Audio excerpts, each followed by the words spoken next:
விவசாய நிலங்களில் குழாய் மூலம் எரிவாயு கொண்டு செல்லும் திட்டத்திற்கு உச்சநீதிமன்றம் அனுமதி அளித்திருப்பதால் தங்களின் வாழ்வாதாரம் பாதிக்கப்படும் என்று கோவை உள்ளிட்ட 7 மாவட்ட விவசாயிகள் கவலை தெரிவிக்கின்றனர். கோவையில் விவசாயிகளின் தற்போதைய நிலை குறித்த தகவல்களை நமது செய்தியாளர் சுதீஷிடம் கேட்கலாம். சுதீஷ், கெயில் நிறுவனம் கோவை மாவட்டத்தில் இதுவரை எந்தெந்த பகுதிகளில் விளைநிலங்களில் குழாய்களை பதிச்சிருக்கு?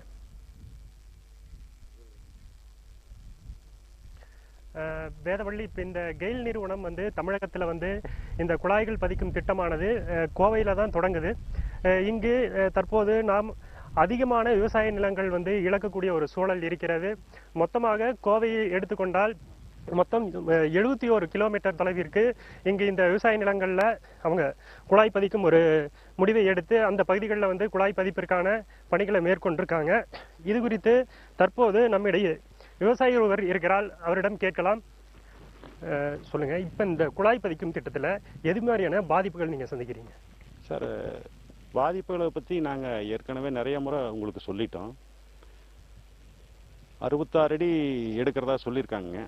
எடுத்தாங்கன்னா விவசாயம் இப்போ பர்டிகுலராக பாருங்கள், இந்த ஏரியாவில் தான் போகுதுங்கிறத நான் உங்கள்கிட்ட முன்னாடியே சொன்னேன். இது ரெண்டாக பிரிஞ்சு போயிடும். ரெண்டாக பிரிஞ்சு போச்சுன்னா விவசாயி இந்த பக்கம் இருக்கிற தண்ணி இந்த பக்கம் கொண்டு வர முடியாது. விவசாயம் சுத்தமாக பாதிக்கும். இந்த பக்கம் 3 ஏக்கரா போயிடும், இந்த பக்கம் 6 ஏக்கரா போயிடும். அவங்க சொல்கிறது நாங்கள் 66 அடி எடுத்துகிட்டு போகிறோம், அதுக்கப்புறம் இன்னும் டிஸ்டர்ப் பண்ணுறதில்ல அப்படிங்கிறது அவங்க கருத்து. ஆனால் அதை ஒட்டி இருக்கிற விளைநிலங்களுக்கு தண்ணி போகாது, விவசாயம் தொடர்ந்து பண்ண முடியாதுங்கிறத எங்கள் கருத்து. மேலோட்டமாக பார்க்குறப்ப 66 அடிங்கிறது தெரியும். ஆனால் அதை அட்ஜாயிண்ட் லேண்ட்ஸ்ன்னு சொல்லுவோம். அதை தொட்டு இருக்கிற நிலங்களும் விவசாயம் செய்யறதுக்கு பயனற்றதாக தான் இருக்குங்கிறது எங்கள் கருத்துங்க. வேதவள்ளி, அதாவது இந்த குழாய் பதிக்கும் திட்டத்தில் சிறு குறு விவசாயிகள் அதிக அளவில் அவர்களுடைய வாழ்வாதாரத்தை இழக்கக்கூடிய ஒரு சூழல் இருக்கிறது. அதுபோன்ற விவசாயிகள் நம்முடன் இருக்கிறார்கள். தற்போது இந்த செட்டிபாளையம் பகுதியைச் சேர்ந்த ஒரு விவசாயி 2.5 ஏக்கர் மட்டுமே அவருக்கு சொந்தமாக நிலம் இருக்கிறது. அவருடைய பாதிப்புகள் என்ன என்பதை அவரிடம் கேட்கலாம். சொல்லுங்க, உங்களுக்கு எத்தனை ஏக்கர் நிலம் இருக்கு, என்ன விவசாயம் பண்ணிட்டு இருக்கீங்க, இந்த குழாய் பதிக்கிற மூலமா எது மாதிரியான பாதிப்புகள் ஏற்படும் உங்களுக்கு? சார், இருக்கிற 2.5 ஏக்கர் அவங்க நான் ஊரோட்டுக்கு கிராமத்தில் பேசுறேங்க. 2.5 ஏக்கரத்தை பொம்பி புலத்தனம் பண்றேங்க. எனக்கு ஒரு ஒரு பையனுங்க. எனக்கு வேற ஒரு வேலையும் தெரியுது, விவசாயத்தை வேற ஒன்றும் தெரியாதுங்க.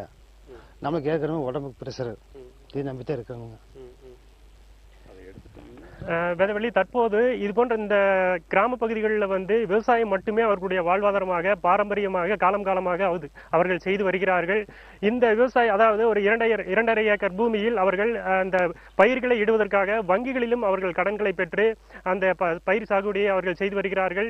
இந்த நேரங்களில் அவர்கள் அந்த நிலத்தில் இந்த குழாய் பதிப்பதன் மூலமாக அந்த குழாய் பதிக்கும் இடம் மட்டுமல்லாமல் அதற்கு அருகில் உள்ள நிலத்தையும் அவர்கள் முறையாக விவசாயம் செய்ய முடியாது. ஒவ்வொரு பகுதிகளிலும் ஒவ்வொரு முறையான விவசாயம் மேற்கொள்ளப்பட்டு வருகிறது. அதுபோன்று அந்த பாத்தி கட்டி நீர் பாய்ச்சக்கூடிய அந்த பகுதிகளில் அந்த குழாய் பதிக்கும் இடத்திலிருந்து மற்றொரு பகுதிக்கு அந்த நீரை செலுத்த முடியாது. இது போன்ற விவசாய ஒரு நடைமுறை சிக்கல்கள் இருக்கிறது. தற்போது நம்முடன் வேறொரு விவசாயி இருக்கிறார், அவரிடம் கேட்கலாம். சொல்லுங்க, இந்த வங்கி கடன் நீங்க பெற்றிருக்கிறதா சொன்னீங்க. இது இந்த குழாய் பதிக்கிறது மூலியமா இது எப்படி உங்களை பாதிக்கும்? சார், எனக்கு ஒரு 7 லட்சம் ரூபா கடன் வாங்கி வச்சிருக்கேங்க. போர் ஓடுறதுக்கு, தென்னை மரத்துக்கு ஒரு மரத்துக்கு 250 ரூபாய்னு அந்த மாதிரி லோன் வாங்கி வச்சிருக்கேங்க. இப்போ இது பூமி எடுத்துட்டாங்கன்னா அந்த லோன் எப்படி கட்டுறதுன்னு எனக்கு தெரியல. இதுக்கு என்ன பண்றதுன்னு எனக்கு ஒண்ணுமே புரியல சார். இதுதான் பிரச்சனை. அந்த 7 லட்சம் ரூபாய் எப்படி கட்டுறதுன்னு தெரியல. லேண்டை விற்க முடியாது, விவசாயம் பண்ண முடியாது. நான் அந்த கடன் எப்படி கட்டுறதுன்னு எனக்கு தெரியல சார். வேதவள்ளி, தற்போது நாம் இந்த தோட்டத்தில் பார்க்க முடியும். இங்கு தென்னை, வாழை அதிகமாக இந்த விவசாயி பயிரிட்டிருக்கிறார். இந்த தென்னையில் தற்போது அதிகமான காய்கள், வாழைகளில் இந்த பயிரிடக்கூடிய இந்த பயிர்கள் ஒரு சாகுபடிக்கு என்ற ஒரு சூழல் இருக்கிறது. இது போன்ற நேரங்களில் இவர்கள் இந்த குழாயை பதிக்கும் போது இங்கு இந்த தோட்டத்தில் இருக்கக்கூடிய மரங்கள் அனைத்துமே அவர்கள் அகற்ற வேண்டும். அது மட்டுமல்ல, இங்கு தண்ணீர் என்று சொல்லக்கூடிய அந்த போர்வெல் மூலமாக நிலத்தடி நீரை பயன்படுத்தி அவர்கள் இங்கு சாகுபடி செய்து வருகிறார்கள். அந்த குழாய் செல்லும் இடங்களில் இது போன்ற அந்த போர்வெல் பதிக்கப்பட்டிருந்தால் அந்த நீராதாரமும் முடக்கப்படுகிறது. கிணறுகள் இருந்தால் கிணறுகள் மூடப்படும். இது போன்ற விவசாயம் பாதிக்கக்கூடிய அனைத்து பணிகளையும் இந்த கெயில் நிறுவனம் செய்வதால் அவர்கள் தற்போது தொடர்ச்சியாக அவர்கள் இந்த அடுத்த கட்ட போராட்டத்திலும் ஈடுபட இருக்கிறார்கள். அது குறித்து கேட்கலாம். சொல்லுங்க, இப்ப அடுத்த கட்ட போராட்டத்தில் நீங்க ஏதாவது ஈடுபட இருக்கீங்களா? அடுத்து என்ன முடிவு பண்ணிருக்கீங்க? கண்டிப்பா நாங்க இது கண்டிப்பா விடமாட்டோம் அப்படிங்கிறத ஆணித்தரமா இந்த இடத்துல பதிவு பண்ண விரும்புறோம். ஏன்னா இந்த ஒரு லைனோட இது போறது இல்லைங்க. கெயில் பைப் லைன்ங்கிறது ஒரு லைன், இது இல்லாம 7 லைன் இருக்குங்க. 7 பைப் லைன் இருக்கு. இன்னொன்று நான் குறிப்பாக சொல்லிக்க விரும்புகிறது என்ன அப்படின்னாங்க வந்துங்க, பொதுவாக கெயில் பைப் லைனுக்கு விவசாயிகள் எதிர்ப்பு அப்படின்னே போடுறாங்க. இல்லை, நாங்கள் எதிர்க்கலைங்க. திட்டத்தை மாற்றுப்பாதையில் விவசாயிகளை பாதிக்காதபடி செய்யுங்கிறத தான் நாங்கள் சொல்லிட்டு இருக்கிறோம். இப்போ பொதுவாக இந்த பொருளாதார வல்லுநர்களுக்கு இந்த கருத்தை நான் பதிவு பண்ண விரும்புகிறேன். மொத்தத்தில் ஒரு எந்த விதமான ஒரு ஃபீல்டு ஒர்க்கும் பார்க்காம மொத்தத்தில் வந்து இது செய்யலாம் அப்படின்னு சொல்கிறத நாங்கள் ஏற்றுக்கல. நாட்டோட முன்னேற்றத்தில் எங்களுக்கு அக்கறை இருக்குங்கிறத நான் இந்த இடத்துல பதிவு பண்ண விரும்புகிறேன். அதாவது வேதவள்ளி, அந்த திட்டத்திற்கு விவசாயிகள் எப்போதும் அவர்கள் எதிர்ப்பு தெரிவிக்கவில்லை.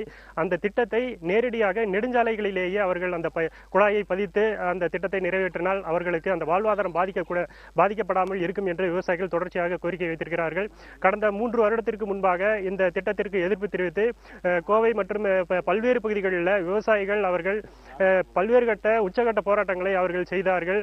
அதைத் தொடர்ந்து தற்போது இந்த உச்சநீதிமன்ற தீர்ப்புக்கு பிறகு அந்த தீர்ப்பு அவர்களுடைய மிகவும் அதிர்ச்சிக்கு உள்ளாகி இருக்கிறது. இன்னொரு வகையில் பார்க்குமானால் விவசாயம் படிப்படியாக பல்வேறு வகைகளில் அவர்கள் விவசாயம் குறைந்துதான் வருகிறது. ஆள் பற்றாக்குறை, தண்ணீர் பற்றாக்குறை உள்ளிட்ட பல்வேறு காரணங்களால் விவசாய நிலங்கள் அதிகமாக குறைந்து வரும் நிலையில் தற்போது இதுபோன்ற பணிகளாலும் விவசாயம் முற்றிலும் பாதிக்கக்கூடிய ஒரு சூழல் ஏற்படும் என்று விவசாயிகள் தரப்பில் கருத்து வைக்கப்படுகிறது. அது மட்டுமல்லாமல் அந்த குழாய் செல்லும் பகுதிகளில் அந்த குழாய்க்கு ஏதாவது சேதாரம் ஏற்பட்டால் முழுக்க அந்த நிலத்தினுடைய விவசாயி தான் பொறுப்பேற்க வேண்டும் என்ற ஒரு கட்டுப்பாடும் கெயில் நிறுவனம் சார்பில் வைக்கப்பட்டிருப்பதால் அவர்கள் அந்த ஒரு அச்சுறுத்தலுக்கு ஆளாகி இருக்கிறார்கள். அதன் காரணமாகவும் அவர்கள் இந்த குழாயை இங்கு பதிக்கக்கூடாது என்று அவர்கள் ஒரு கருத்து தெரிவிக்கிறார்கள். கடந்த 1 வருடத்துக்கு முன்பு ஆந்திர மாநிலத்தில் கோதாவரி படுகையில் இது போன்ற ஒரு திட்டம் நிறைவேற்றப்பட்டிருக்கிறது. அந்த பகுதியில் நகரம் என்ற ஒரு பகுதியில் இந்த எரிவாயு குழாய் வெடித்ததில் 21 பேர் பலியாகி இருக்கிறார்கள். அந்த உதாரணத்தை அவர்கள் தெரிவித்திருக்கிறார்கள். இதுபோன்ற அவர்கள் ஒரு அச்ச உணர்வுடன் இந்த குழாய் செல்லும் பகுதிகளில் அவர்கள் வாழ வேண்டிய ஒரு சூழல் இருக்கிறது. அது மட்டுமல்லாமல் விவசாய நிலங்கள் மட்டுமின்றி அந்த தோட்டத்தில் ஒரு வீடு இருந்தாலும் அந்த வழியாக அந்த குழாய் பதிக்கும் ஒரு சூழல் ஏற்பட்டால் அந்த வீட்டையும் இடிக்கக்கூடிய ஒரு சூழல் இருக்கிறது. இதுபோன்ற பல்வேறு பாதிப்புகளை, நடைமுறை சிக்கல்களை அதிகாரிகள் கவனத்தில் கொண்டு நேரடியாக ஆய்வு மேற்கொண்டு விவசாயிகளுடன் கலந்து பேசி உள்ள நடைமுறை சிக்கல்களை அவர்கள் ஆலோசித்த பிறகு இந்த திட்டத்தை நிறைவேற்ற வேண்டும் என்ற ஒரு கோரிக்கையை அவர்கள் முன்வைத்திருக்கிறார்கள். வேதவள்ளி.